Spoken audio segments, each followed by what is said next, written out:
Salut à tous, BNB est en train d'exploser, plus 50% en quelques semaines, donc c'est une très bonne performance. Dans cette vidéo, on va se poser plusieurs questions. Est-ce qu'il est toujours temps de rentrer sur BNB ou est-ce qu'il vaut mieux attendre un retracement? Est-ce que ce pump peut continuer? Quels sont les objectifs haussiers? Et surtout, pourquoi BNB a explosé maintenant? Quelles sont les structures qui nous poussent à penser, à prendre des positions sur un BNB qui peut surperformer une partie des altcoins? Donc ça, on va répondre à toutes ces questions dans cette vidéo. Ça sera intéressant. Reste jusqu'à la fin. Tu vas probablement apprendre des choses. Mais juste avant, je te présente très rapidement BitLearn. Donc BitLearn, c'est un projet que j'ai fondé, que j'ai créé le mois dernier, qui a pour objectif de te former à l'analyse technique à travers un parcours éducatif sous forme d'abord de vidéos. Tu y retrouveras de l'analyse fondamentale avec de la macroéconomie, un bloc central comme ça basé sur l'analyse technique. Tu as aussi de la cyclicité et on est en plein dedans en ce moment, c'est-à-dire comment anticiper justement une alt season, comment bien en profiter, comment comprendre l'alt season, comment anticiper la fin d'un cycle pour essayer de sortir au bon moment. Tu auras également aussi un bloc qui va concerner la psychologie, l'order flow, le sentiment de marché. Tu as aussi des stratégies de trading clés en main qui te permettent déjà de prendre des positions, notamment des prises de profit, des structures, des setups qui sont comme ça livrés un peu clés en main. Tu as aussi une gestion de portefeuille. Tout ça, ça s'accompagne d'une partie très pratique parce que l'objectif ici, c'est que tu puisses pratiquer l'analyse technique pour devenir indépendant et autonome. Donc c'est ce que font toutes les personnes qui sont sur BitLearn. Elles postent très régulièrement leur travail sur le site. C'est gratuit, hein, donc tu peux déjà aller voir en fait le travail qu'elles font et tu peux déjà aussi aller consulter des vidéos parce qu'il y a des vidéos qui sont gratuites sur le site. Donc si ça t'intéresse, bah, n'hésite pas à aller jeter un coup d'œil. Tous les liens sont en description. On retourne tout de suite sur BNB. Qu'est-ce qui se passe ici? Sur BNB, on a eu une longue phase de latéralisation autour des 550 $. Donc sur ces niveaux-là, je vais mettre un petit rectangle pour t'expliquer tout ça. Qu'est-ce qui s'est passé précisément? Donc là, je vais essayer d'augmenter un petit peu voilà, l'opacité. Ici, ce qu'on peut voir, c'est que lors du top de mars dernier sur BTC, on a vraiment eu, tu vois, un BNB qui est venu chercher comme ça des extensions au-dessus de son ATH. Et derrière, on a eu ce qu'on appelle donc une divergence qui était baissière sur mon indicateur de tendance et sur mon indicateur de RSI. Très souvent, c'est quelque chose qui nous invite à la prudence, à la consolidation. Et on est revenu se poser dans cette zone-là, ici, autour des 550 $ pour consolider. Moi, ce qui m'intéressait, ici, j'ai pris des positions sur BNB, j'en ai pris plusieurs, j'en avais pris par ici, j'en ai repris une par ici. On voit que sur la zone de neutralité ici, du RSI, on est venu comme ça faire des W, on s'est vraiment posé dessus.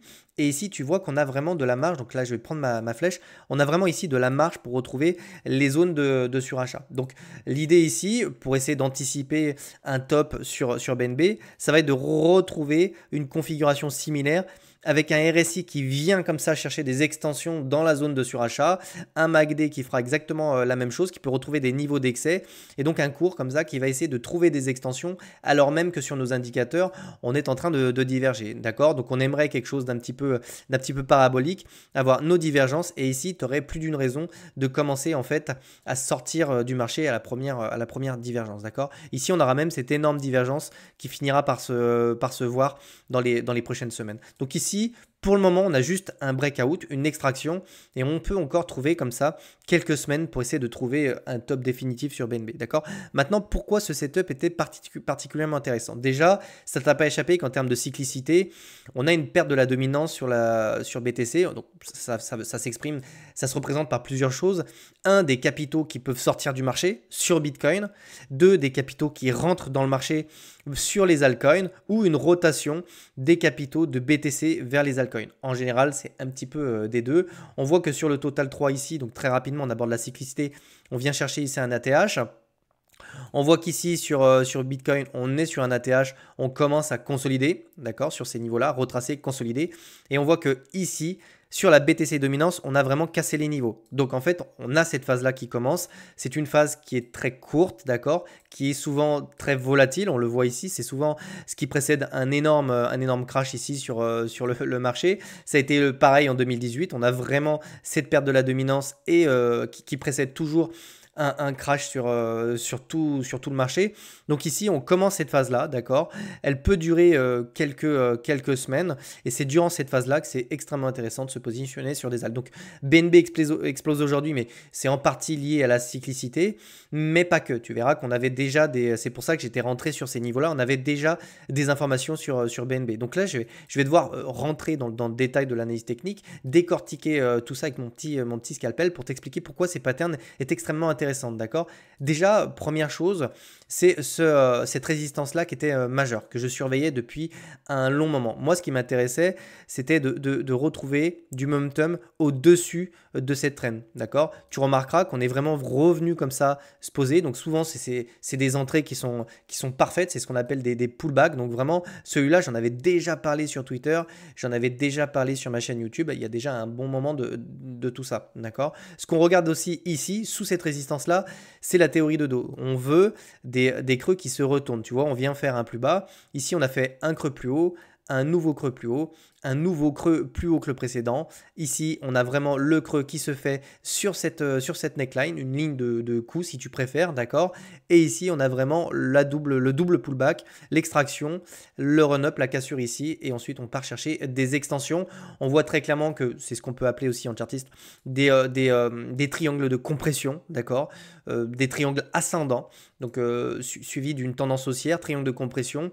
On a une pression comme ça qui se montre au niveau de l'achat. C'est pour ça tu vois qu'on a les vendeurs qui ont de plus en plus de mal à tenir ces niveaux-là, les acheteurs qui poussent, on a la cassure, on part. Donc sur BNB, c'est boule en fait en réalité depuis un long moment. Mais comme d'habitude, j'ai l'impression que quand j'ai tourné cette vidéo à l'époque, elle fera probablement moins de vues que celle-ci, parce qu'ici, en fait, on a eu l'extraction. Et c'est dommage, vous devez vous intéresser à ces setups-là avant qu'ils explosent. Pour entrer en swing, vous prenez une position ici, puis vous la laissez traîner sur des semaines, et vous profitez en fait de l'intégralité de ce mouvement-là, parce que si vous le faites ici, c'est beaucoup plus compliqué. Déjà là, on commence à se faire avaler. Si vous prenez des positions qui sont ici ou ici, vous pouvez prendre le risque de laisser votre trade courir et ensuite vous remontez votre stop sous les creux et ainsi de suite. D'accord? Donc ici, on avait vraiment des structures d'un point de vue chartiste qui nous invitaient ici justement. Et en plus, c'est vraiment les structures que je préfère. C'est vraiment quand tu as une contraction comme ça, on pousse et ensuite on a l'extraction et le run-up. D'accord? Maintenant, on va regarder un petit peu ce qui peut se passer en termes d'objectifs de vente ici sur BNB. Pour ça, on va devoir sortir le Fibonacci, on va retracer ce mouvement-là dans un premier temps pour essayer d'avoir des objectifs qui soient raisonnables. Ici, c'est pas de te vendre de l'opium, c'est de rester sur des objectifs qui sont quand même cohérents. Je vais enlever ici mes indicateurs. Tu as bien compris que tu devras les surveiller, notamment les divergences, d'accord? Donc ici, ce qu'on va regarder, c'est plutôt un mouvement de continuation aussi, d'accord? Donc là, on va d'abord aller chercher les 1,61,8. Je pense que sur BNB, les 1000 $ seront un objectif clé, raisonnable, qui me paraissent possible, sans trop de problèmes. On voit que BNB est un actif qui peut être très volatile. On a l'arrivée des particuliers qui peuvent s'exposer à de la crypto-monnaie sur Binance, qui peuvent acheter justement du BNB aussi. Il y a les airdrops, il y a énormément de choses, enfin les launchpads, je crois, sur Binance. Donc on a énormément de choses autour de l'écosystème Binance qui peut le pousser comme ça. Donc c'est fondamental, hein, c'est pas seulement technique. Donc ici, on voit vraiment qu'on a cette phase, on a fait finalement cette phase de run-up, un peu comme ici, qui vient chercher comme ça un top de marché qui se passera probablement, hein, on a de grandes chances de venir le chercher au-dessus des 1,61,8 de Fibonacci. Donc c'est la première target autour des 920 $, d'accord? Ensuite, les deux sont une target plutôt psychologique, d'accord? C'est pas un niveau Fibonacci extrêmement important, c'est plutôt intermédiaire, c'est plutôt psychologique ici, puisqu'on se situe déjà aux 2 de Fibonacci et surtout autour des 1000 $.